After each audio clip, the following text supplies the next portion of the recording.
Bonjour tout le monde et bienvenue à l'Abeille Noire. Aujourd'hui, un nouvel épisode pour vous, mais qui est ancien pour moi. C'est un que j'avais complètement zappé et que j'avais oublié de vous montrer. Il va traiter en fait de l'introduction des cellules royales ou des reines prêtes à naître dans des nucléi qui sont déjà peuplés. C'est-à-dire qu'on retire la reine, on place quelque chose à la place. C'est des questions qui m'ont été posées. Tiens, que fait-on des nucléi une fois qu'on a retiré la reine? Est-ce qu'on peut encore s'en servir ou bien est-ce qu'on doit tout démonter? Voici la réponse après le générique. La plante qui était devant moi est un Veronicastrum virginicum.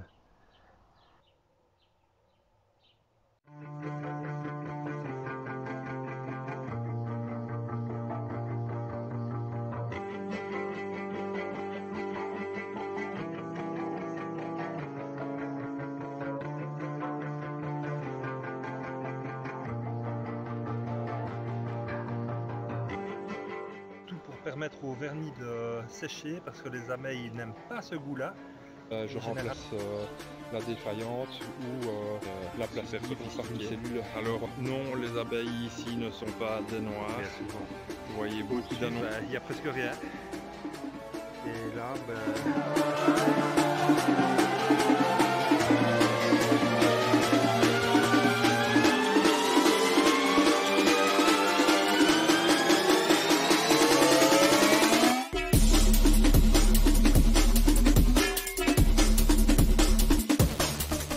certains disent que l'abeille noire est agressive, mais en fait je peux vous prouver que non, c'est pas du tout agressif.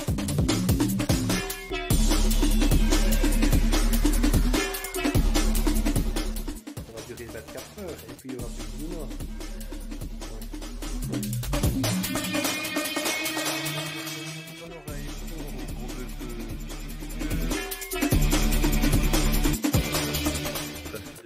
Comme le 23 février et il semblerait que la tempête a ramené du pollen.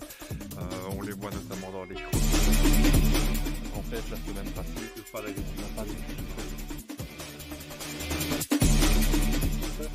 Demander tout le candy que j'ai préparé.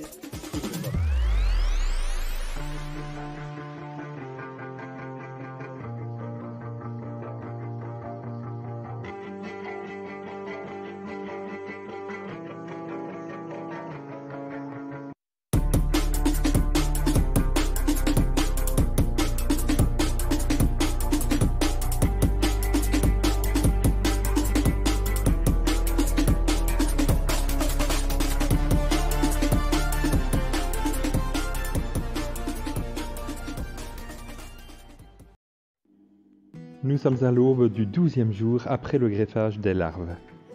Les cellules royales sont prêtes à naître, pour certaines c'est déjà fait, les reines sont dans les bigoudis. Je ne vais donc pas tarder à introduire toutes ces cellules et ces reines. Les cagettes d'introduction sont prêtes avec le candy ainsi que des bigoudis juste à côté. Les reines qui sont nées par sécurité vont devoir naître une deuxième fois, mais cette fois-ci dans les nucléi. On va utiliser pour ce faire des petites protections qui ressemblent à des cellules royales dans lesquelles on va placer ces reines. À une des extrémités, un bouchon attenant, de l'autre côté, rien du tout. Sur le côté rien du tout, nous allons fixer un petit peu de cire gaufrée. Nous la mettrons de manière à ce qu'elle ne soit pas hermétique, mais que la reine puisse passer la langue pour être nourrie par les abeilles et communiquer aussi déjà avec au moyen des antennes.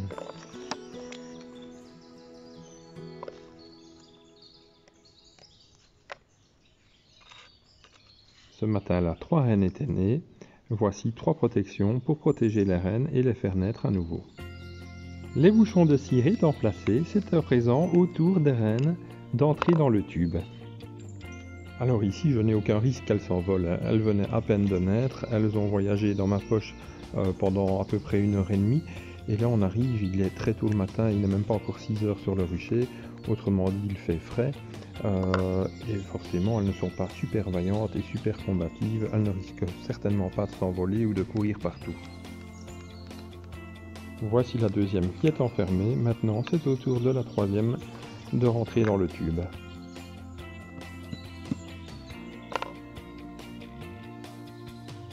Aujourd'hui, je n'ai pas marqué les reines qui étaient en train de naître, mais j'aurais très bien pu le faire. Il n'y avait vraiment aucun problème. Il suffit juste de laisser sécher le vernis avant de les placer dedans. Le marquage n'empêche vraiment pas le vol de fécondation, ça, il n'y a aucun souci à se faire. Les reines qui sont nées ainsi que les cellules royales qui sont prêtes à naître sont placées dans ma poche de manière à bien rester au chaud. Quand je dis chaud, c'est relatif évidemment, hein, parce que bon, là on est quand même à du 11 degrés ce matin. Dans la poche, il fait quand même un peu plus de 20 degrés, c'est quand même plus agréable pour les cellules.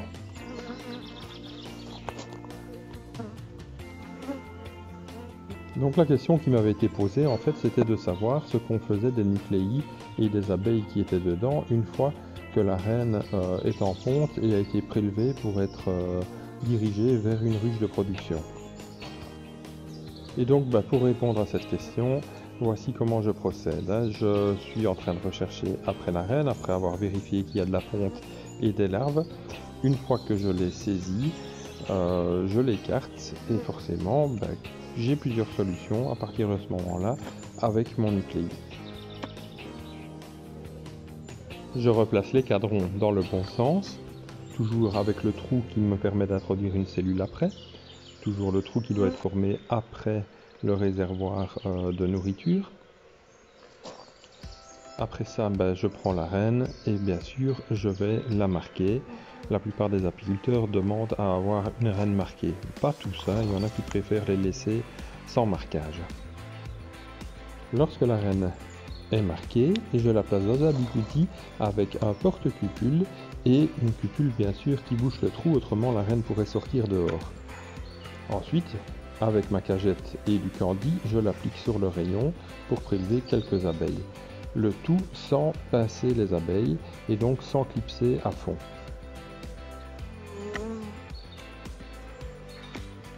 Puisque celle-ci semble visiblement vouloir y rentrer, nous allons l'y placer. C'est uniquement quand je vois qu'il n'y a aucune abeille qui risque d'être pincée que je reclipse à fond la cagette. Dans le plateau, je place la cagette avec la reine, l'une à côté de l'autre, et je passe à la suite. Donc je replace le couvercle sur le nucléi, et ensuite, ici, je vais introduire une cellule royale prête à naître, que bien sûr je vais mirer avant, de manière à bien m'assurer qu'il y a une reine qui est prête à naître dedans.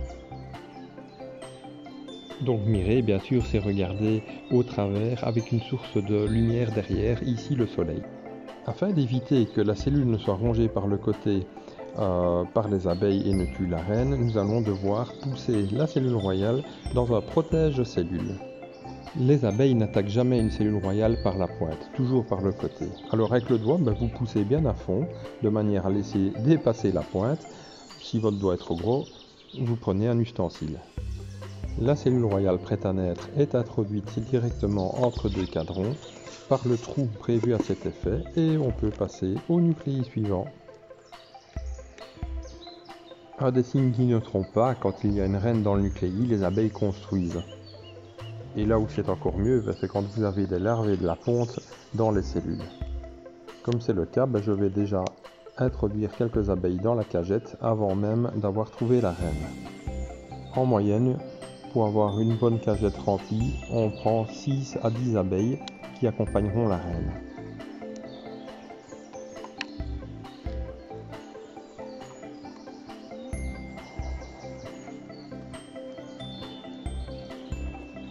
Je vais rapprocher le cadran de plus près pour que vous voyez, mais regardez, il y a pas mal d'œufs déjà dans les cellules.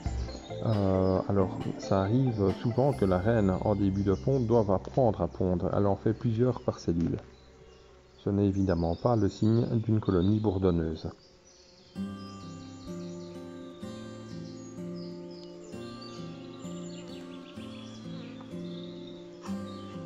Si la reine n'est pas sur les 2 premiers cadrons, elle est probablement sur le 3e. Et si pas sur le 3e, elle sera aussi peut-être dans le fond de la ruchette. Ici, elle est bien sur le cadron. Donc maintenant, je vais l'attraper, je vais la saisir de manière à pouvoir la marquer.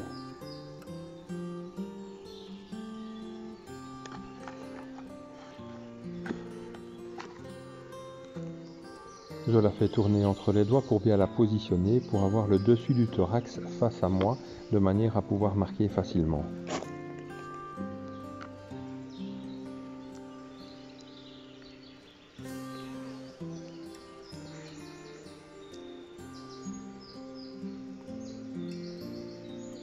cette année c'est jaune, l'an prochain ce sera rouge. La reine sèche dans son bigoudi. Là à présent je replace les cadrons dans le bon sens, ainsi que le couvercle pour refermer la ruchette.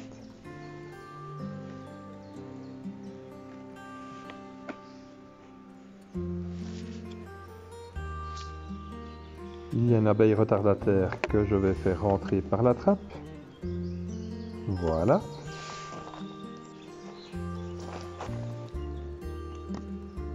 Et une cellule royale que je vais introduire. Une cellule royale prête à naître. Hein. Entre 10 jours et 12 jours, on peut les introduire. Ici, la naissance est imminente.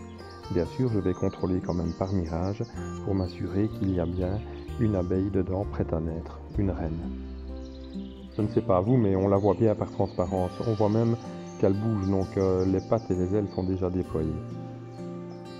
Je l'enfonce dans le protège cellule, bien à fond, voilà. Et maintenant, je n'ai plus qu'à la mettre dans le trou prévu à cet effet par la petite trappe.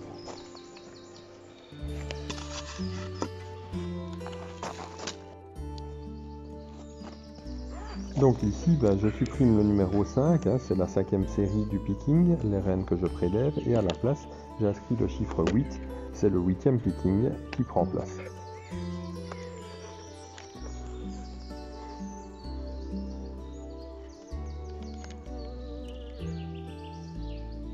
Quand je place un cadron sur le côté, je le mets toujours sur la tête. En fait, c'est beaucoup plus stable que de le poser soit sur le côté, soit autrement. Je saisis la reine.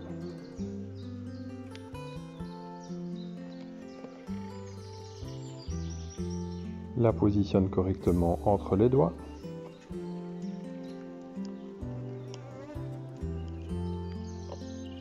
Il ne reste plus qu'à la marquer avec le vernis.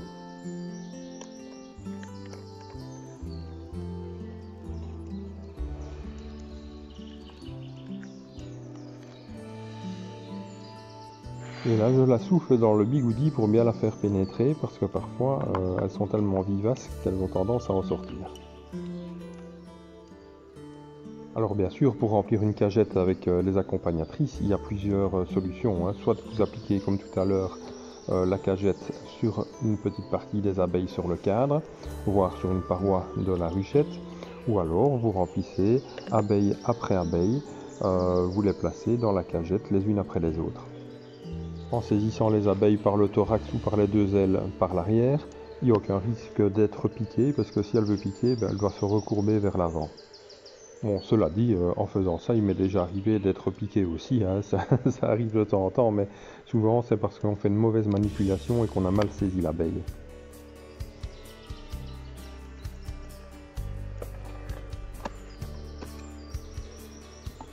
Comme vous pouvez le constater, le réservoir de nourriture est toujours bien plein, donc il n'y a pas lieu de s'inquiéter. Et en plus, il y a du nectar et du miel dans les rayons. Dans ce nucléus-ci, après avoir replacé le couvercle, je vais introduire une des reines qui est née et qui est toujours dans sa cellule et qui va pouvoir naître à nouveau. Et voilà, c'est aussi simple que ça.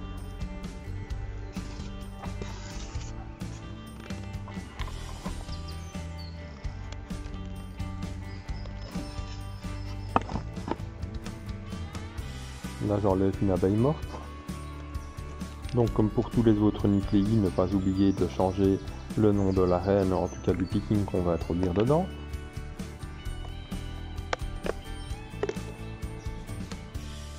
Donc pour celui-ci, il n'y a pas besoin non plus de recharger de nourriture. Hein. Pour rappel, moi j'utilise du sucre humide, ça pourrait être du candy aussi. Mais par contre, n'utilisez pas de sirop. Le sirop va faire que les abeilles se noient dedans.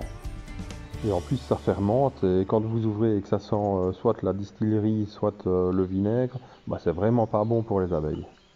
Par contre c'est parfait pour attirer les guêpes ou les frelons. Moi en tout cas j'évite.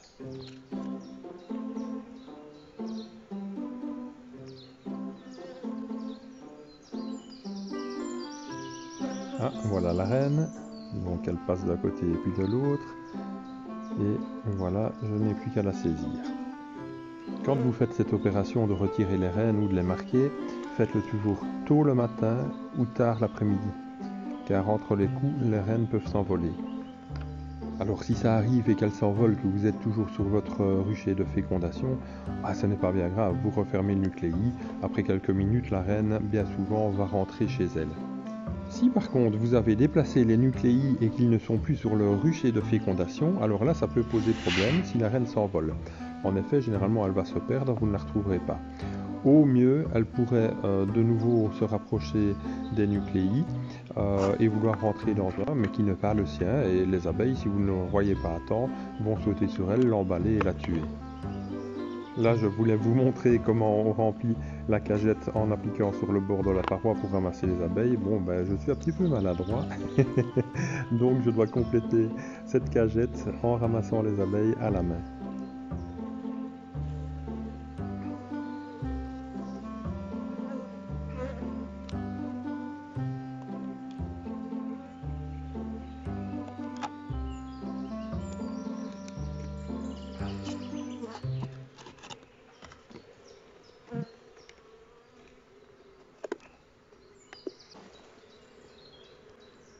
Donc à nouveau, j'introduis une cellule royale prête à naître dans un protège-cellule que je vais introduire ensuite par la petite trappe sur le dessus du nucléi entre les deux cadrons.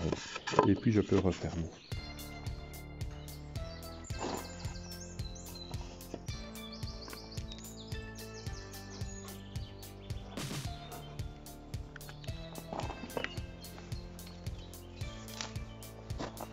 Parfois, en regardant par au-dessus du nucléus, on a l'impression qu'il n'y a pas d'abeilles. Et pourtant, si, quand on ouvre, on voit qu'il y en a. Alors quelque chose dont je vous fais profiter mon expérience. Toujours décoller les cadrons par les côtés. On prend un côté, on prend l'autre, ça se décroche. Si vous prenez par le milieu, généralement vous arrachez le cadron. S'il est construit jusqu'en bas, il reste collé dans le fond du nucléus.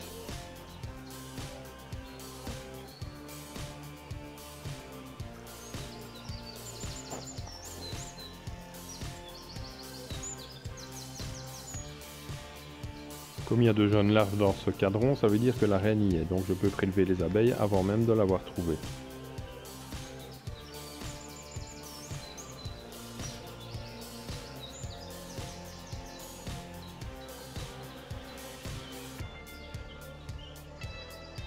Et comme j'ai pas réussi à en prendre 5-6, je complète en les prélevant manuellement.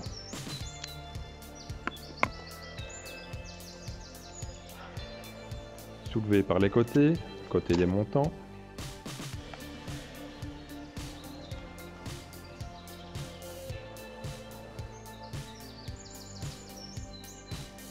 Choper la reine au passage.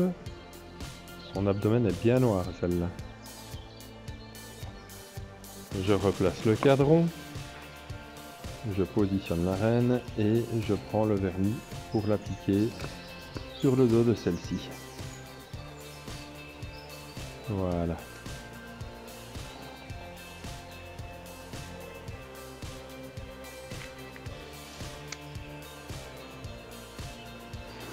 Je la souffle dans le bigoudi que je referme, que je place dans le plateau à côté de ces abeilles accompagnatrices.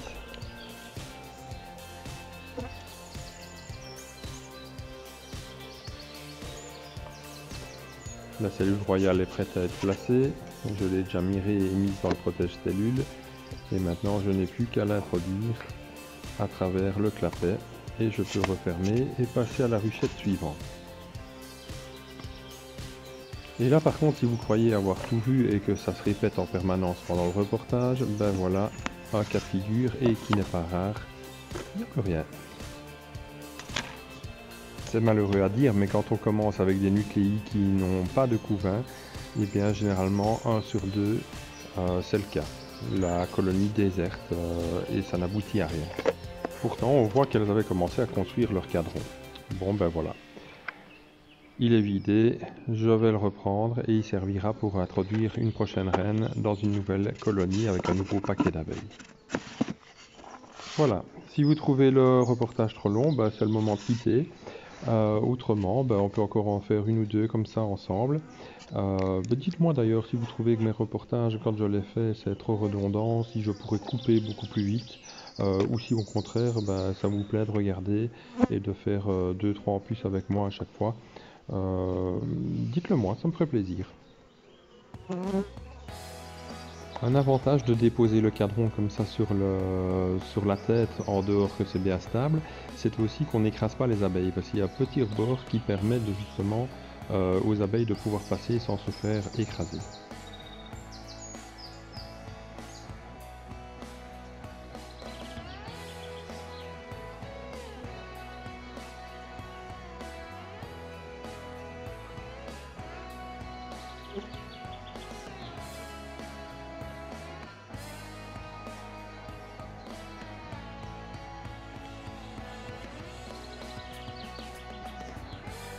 Oh, ça claque, hein. Ouais, ça c'est sûr, dans les petits nucléi où il n'y a pas beaucoup d'abeilles, la chaleur n'y est pas vraiment et la propolis craque plutôt que d'être bien malléable. Ce sera tout autre chose une fois que les premières abeilles ouvrières seront nées de ces cellules.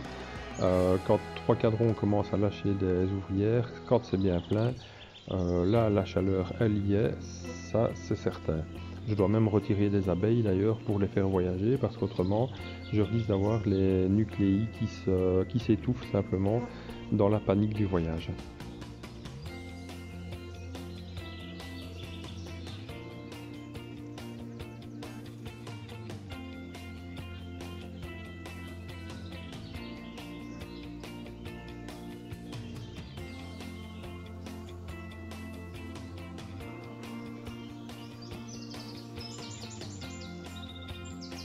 Allez, et une dernière ouvrière, voilà, il y en a assez pour la cagette.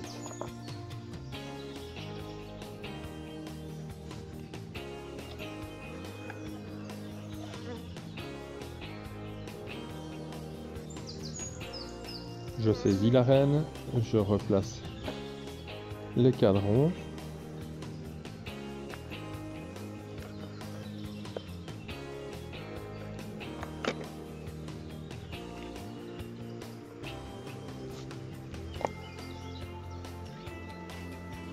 Je remets en place le couvercle.